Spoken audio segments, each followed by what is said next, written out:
25 March গণহত্যা দিবস। গণহত্যার বিভীষিকাময় সেই কালরাত আজ। গভীর বেদনা স্মৃতি বিজড়িত 25 মার্চ আজ। 1971 সালের এই দিনের শেষে যে রাত নেমে এসেছিল, ইতিহাসে তা এক বর্বর গণহত্যার সাক্ষী হয়ে আছে।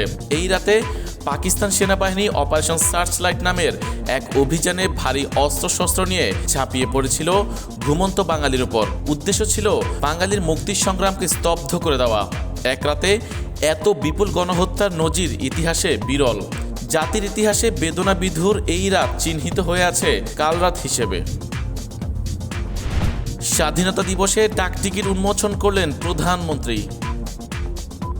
মহান স্বাধীনতা ও জাতীয় দিবস উপলক্ষে স্মারক ডাকটিকিট উন্মোচন করেছেন প্রধানমন্ত্রী তারেক রহমান। বুধবার সকাল 9:30টায় সচিবালয়ে প্রধানমন্ত্রী তার দপ্তরে এই ডাকটিকিট উন্মোচন করেন বলে জানিয়েছেন প্রধানমন্ত্রীর অতিরিক্ত প্রেস সচিব আতিকুর রহমান রুমন। তিনি বলেন, প্রধানমন্ত্রী তারেক রহমান সকাল 9:02 সচিবালয়ে আসেন এবং তার কিছু দাপ্তরিক কাজ সারেন।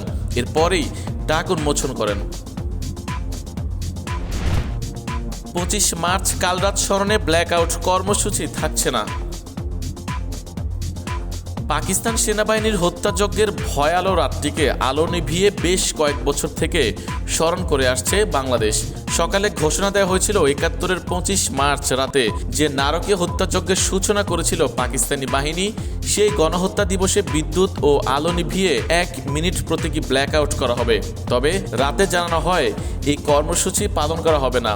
মঙ্গলবার রাতে মুক্তিযুদ্ধ বিষয়ক মন্ত্রণালয়ের পাঠানো বার্তায় এই কর্মসূচি পালন না করার কথা জানানো হয়। তবে কেন তা পালন করা হবে না তা কিছু বলা হয়নি বার্তায়।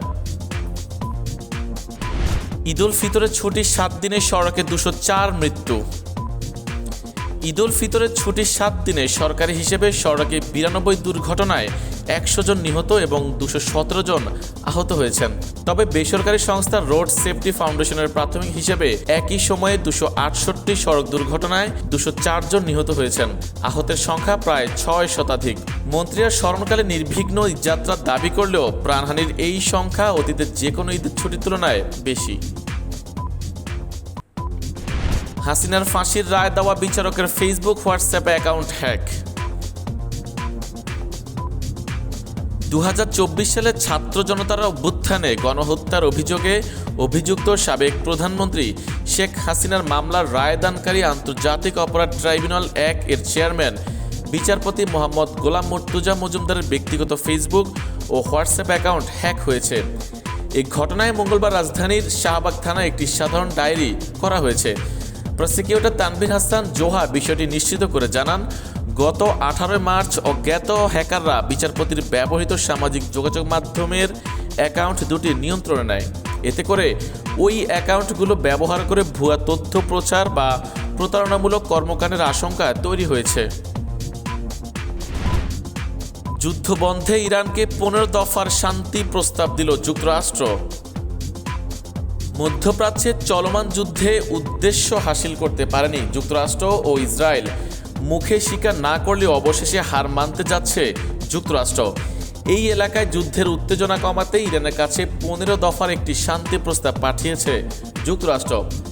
দ্য নিউ ইয়র্ক টাইমস এবং রয়টার্স নাম প্রকাশে অনিচ্ছুক সূত্রের বরাত দিয়ে এই তথ্য জানিয়েছে। তবে পরিকল্পনার নির্দিষ্ট দফাগুলো আনুষ্ঠানিকভাবে প্রকাশ করা হয়নি।